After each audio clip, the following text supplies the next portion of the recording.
Hello chess friends and welcome to Zadov Chess channel and welcome back to our Queen's Gambit decline series. So in this series we're following this very nice opening from White's and from Black's perspective, and today we're continuing with our Queen's Gambit decline series and the Tarrasch Defense. So the Tarrasch Defense we have explained so far with some great ideas for White and from Black, and recently we have started a mini series about the von Hennig Schara Gambit. The first video that we created was a beautiful tactical video in which I've explained you the most important tactical shots and traps that you can get in the von Hennig Schara Gambit. So here's the link of the video. Please check it out, because if you want to get a better understanding of this video, I think it's very important to watch these videos in a row, because in that video we have already explained some ideas that I'll not maybe repeat in this video. So today's video is really important, I think, because you see now Magnus Carlsen's approach in the von Hennig Schara Gambit.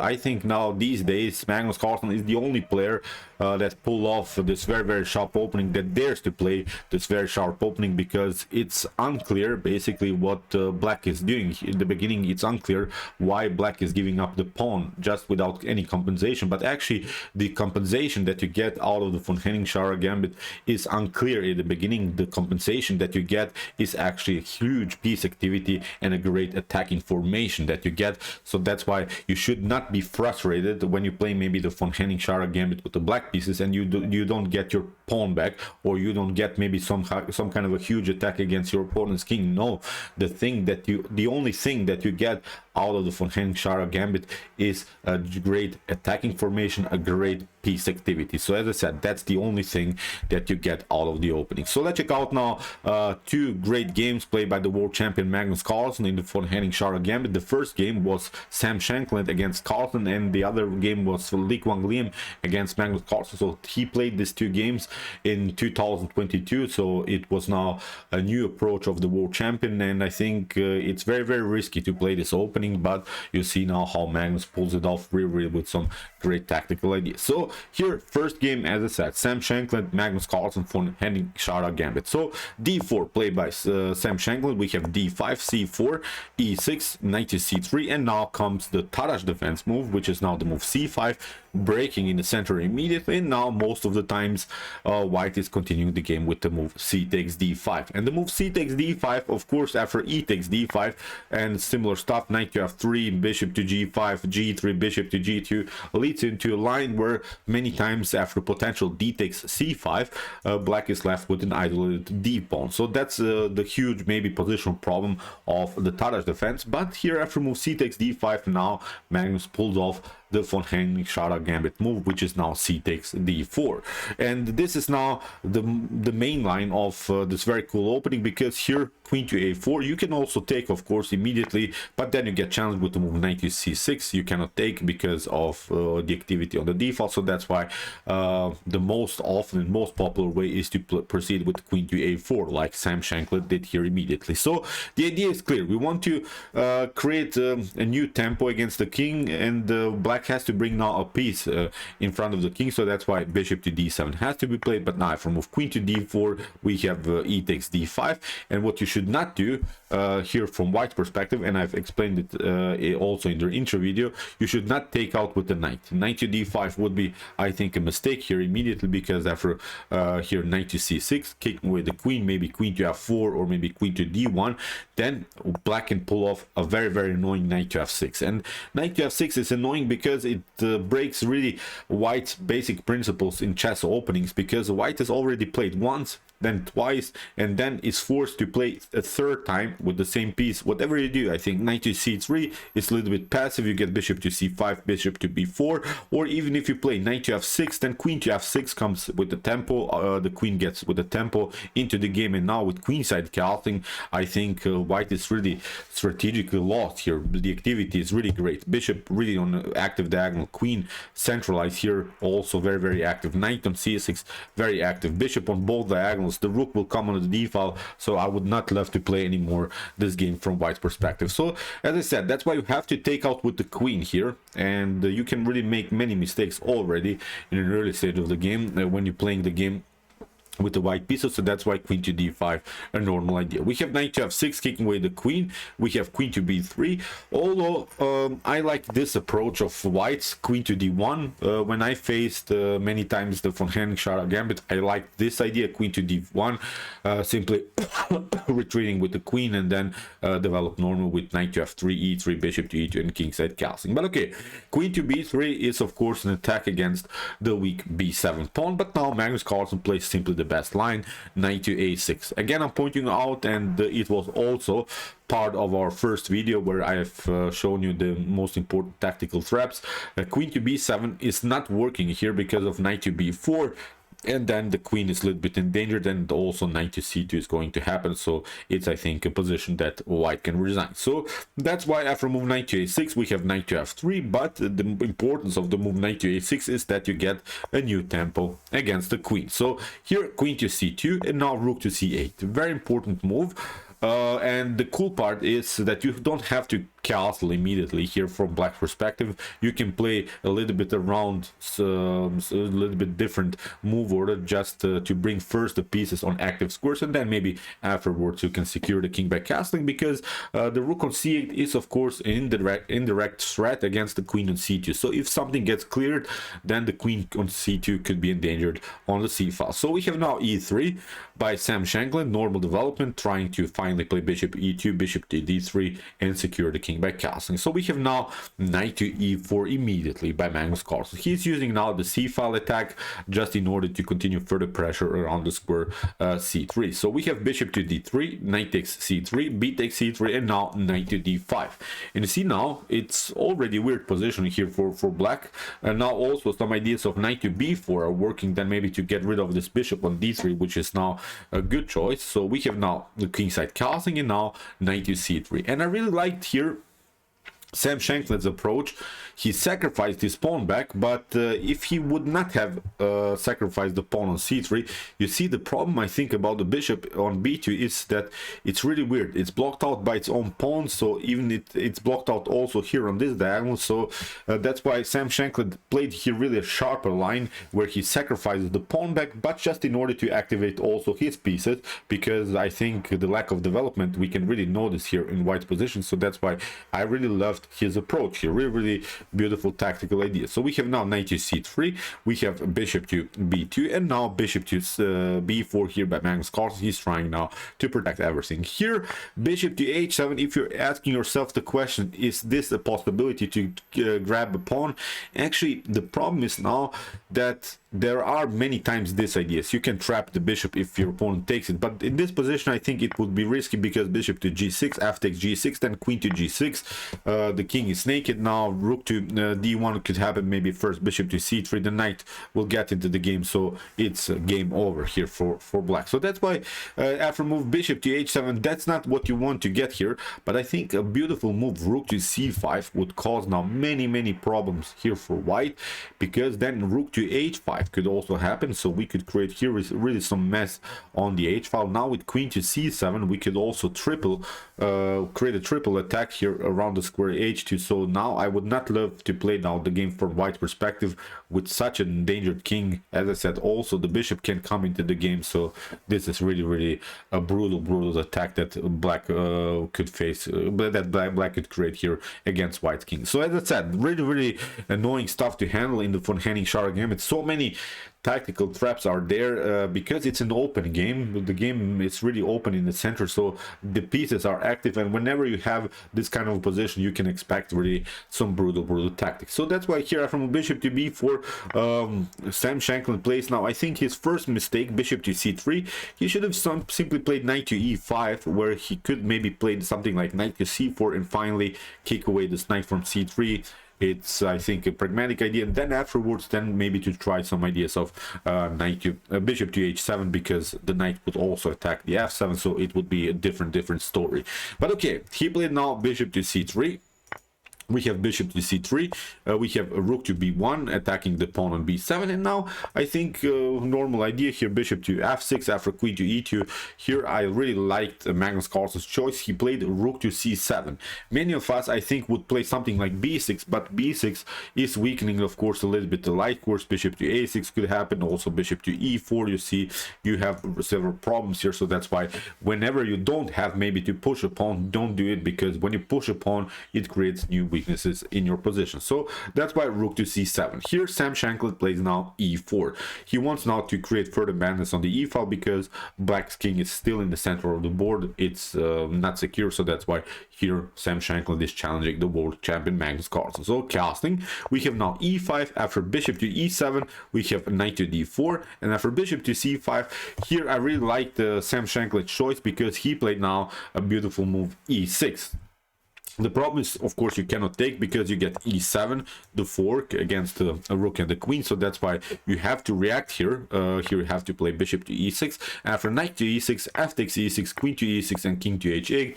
We have reached now a position where we have opposite colored bishops, and this is drawish position in many occasions. The engine gives you equal chances for both sides, so this game should probably end in a draw. So really good choice I think by Sam Shankland, because he realized that in such an open position, you see when black has here the bishop pair on the board, where black can create maybe here a pass pawn on the queen side, because we have here a 2 versus 1 pawn majority.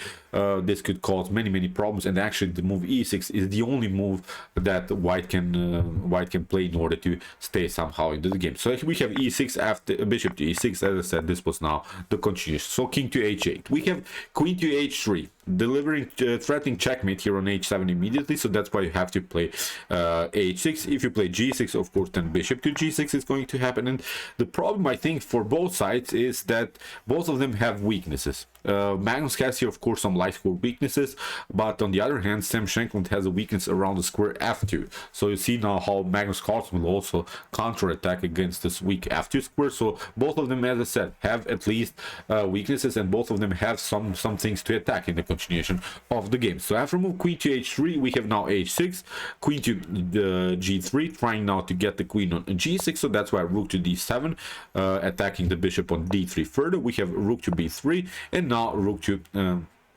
f6, preventing the queen to come here on g6. So we have now h3, b6. Here Sam Shankland, pardon me, Magnus Carlsen fixes everything and tries maybe even some ideas of rook to f7, then maybe queen to f8, continue the pressure here around the square f2. So we have now bishop to e2, we have a rook to d2, rook to d3, and after rook to d3, now Sam Shankland makes another mistake. I think he plays bishop to d3. This is not good, because here you have to simplify the game further with the move queen to d3, and then after something like queen to d3, bishop to d3, maybe g5, king to g7 in the near future. So this again is probably a draw. But after move bishop to d3, now Magnus Carlsen makes his first mistake in the game, and he plays now here the move queen to d6. He's now simplifying the game too much, because what he should have played is now a beautiful move queen to d5. Queen to d5 is not maybe winning. Okay, still it's a complicated game, but the tactic that he missed is really wild. I'm not sure how many of us would even consider this move. As I said, it's really hard to play this game from black's or white's perspective. You threatened always by some checks, and of course rook to f8 can happen. But what you don't like in your position is of course that you're facing this light for problems. But after move queen to d5, for instance, if white is protecting the pawn with the move bishop to b1, the tactic that you have here is really wild. You have this idea: rook takes f2, and now after rook takes f2 you have queen to d1. You cannot cover again with the rook, and now after move king to h2 we have here queen to b1. And the problem is now you have to give up your rook back. That's now the most important thing. If you move the rook somewhere, you cannot of course play rook to f8, whatever you do. But as I said, if you move the rook somewhere else, then you get checkmated on g1. So that's why you have to play something like maybe h4, and now Magnus Carlsen can take. After queen to f2 we have a new position in which of course black has here an extra pawn on the queen side and could go maybe for a win. But these are really complicated lines. As I said, after move queen to d6, here queen takes d6, rook takes d6, we have rook to d1, Magnus played g5, we have king to f1, and after bishop to c2, both players agreed to a draw. So really wild game, I think it was. You see, Sam Shankland also played really interesting ideas. First he sacrificed the pawn back, then he went to the simplified line where we had opposite colored bishops, but still with some attacking chances. So really beautiful game played by both sides in this very sharp opening. So let's see now another example. Here Magnus Carlsen played with the black pieces against also a really respected grandmaster these days, Hennig Liam. Really wild game also it was, again in the Hennig Schara Gambit. We have again the Queen's Gambit decline, the Tarrasch defense with the move c5, c takes d5, and now we have again this idea c takes d4. We have queen to a4, bishop to d7, queen to d4, we have e takes d5, queen to d5, knight to f6, and here it was a little bit different move order because here Hennig Liam played now queen to d1. As I said, the main lines of these openings are queen to b3 and also queen to d1. I myself, I like more queen to d1. I'm not sure even why, but as I said, that's something that I just play when I face the Hennig Schara Gambit. So here bishop to c5 by Magnus Carlsen. So he's not getting his attacks like usually we have seen with the move knight to a6, then knight to c5. You don't gain a new tempo against the queen, but also the queen is a little bit weird here on d1 on the starting square. So every move has its, of course, its advantages, but also every move has its disadvantages. So after move bishop to c5, we have knight to f3, knight to c6, and now after move e3 castling, bishop to e2, and now queen to e7. This is now a very important position that you have to memorize. This is a position that you get most of the times if you're playing the Hennig Schara Gambit. So nothing more. You don't gain, as I said in the beginning, you don't gain an endangered king situation like in many of the sharp gambits. You don't gain a brutal attack out of this opening. What you can get is, as I said, a great attacking formation and one strategical disadvantage in your opponent's position, which is now the blocked out bishop on c1. That's the only thing that you get from black perspective. So as I said, attacking formation and a bad bishop on c1. That are the most important strategical elements that you get out of this opening. Don't get frustrated if you don't get anything better out of this opening, because that's simply that you get. So it's your choice in the beginning. If you want to play this opening, you would have to know what you can get out of this. So as I said, after move queen to e7, kingside castling, we have knight to e5, we have knight to d4, and now after knight to c6, Magnus Carlsen is challenging the knight further. We have a3, a5, b3. A5 was very important, I think, because it stopped the potential b4 move.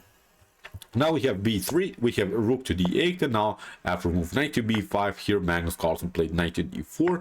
We have knight to d4, and now very important choice, bishop to d4. And the problem is now, if you play e takes d4, then of course queen to d6, bishop to c6. I think white is continuing the game with this isolated pawn, which is of course a strategical disadvantage. Then in the near future, black can attack this position. But even if black takes the pawn on d4, again I think it will be a similar position like we have seen in the position between Shankland and Magnus Carlsen, where I think you can even give up the pawn on d4. You don't have to struggle, you don't have to battle for this pawn, because even if black takes the pawn, then the bishop on b2 could come into the game.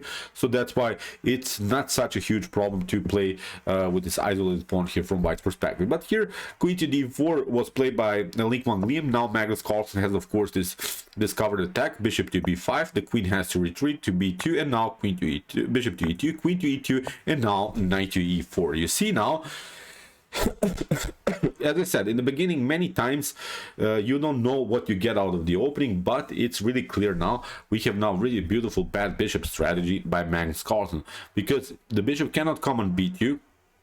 You get rook to d2 immediately, and you cannot also compete on the d file. If you play rook to d1, then you get also knight to c3, the fork. So that's why the lack of development that white has here is really obvious. So it's a great compensation, I think, for the lost pawn here for black. So it's really unpleasant now to play the game. So the only way to develop this dark square bishop is to play the move a4, like Lee Kwang Lim did, and also he's threatening now, of course, bishop to a3. So that's why rook to e8 here by Magnus. We have bishop to a3, but now I have to remove queen to e6. The problem, I think, again for this dark square bishop is now it's useless here on this diagonal, and the bishop loves to attack something. Now when the rook is out of the range, when all of the pieces are out of the range of the bishop, we can notice now that the bishop is really bad again. So it's not improved, although it developed somewhere, but it's not the best of bishops that you can get, of course, in some positions. So after move queen to e6, we have b4 by Lee Kwang Lim, we have rook to d2, and now queen to b5. So this was again not the best of moves here by Lee Kwang Lim. He should have played queen to e1, where he's controlling the further the f2 square. You see now the problem around the square f2, but unfortunately he didn't see this. He played now queen to b5. He tried to attack this position further, but now Magnus Carlsen pulls off really a beautiful tactical shot. Now he takes f2. The problem is if you take now rook to f2, then rook takes f2. The problem is now after king to f2, you get queen to e3. And whatever you do, for instance, if you try here king to f1, then you get queen to f4. You have to play again king to g1, but now with queen to d4, you lose the rook and you're going to get checkmated. So really wild stuff what happened here. But after move knight to f2, of course, Lee Kwang Lim saw his positional problems. He played now bishop to c1, and now Magnus pulls off really beautiful move. He plays now the move knight to h3. Really brilliant tactics. After move king to h1, because you cannot take, that's not possible, because you get queen to g6 and then queen to g2 would be checkmated. So you have to play king to h1. But now after move knight to f2, here knight to g1, king to g1 again, Magnus Carlsen played the perpetual. But actually here Magnus Carlsen unfortunately played the same position for the third time, and the game ended in a draw. But maybe you can play now instead of this move knight to f2, maybe try to see now the best continuation for black, which unfortunately again Magnus Carlsen missed. He should have played this move, but he didn't want to risk here. It was a 4-game match game that Lee Kwang Lim and Magnus Carlsen played.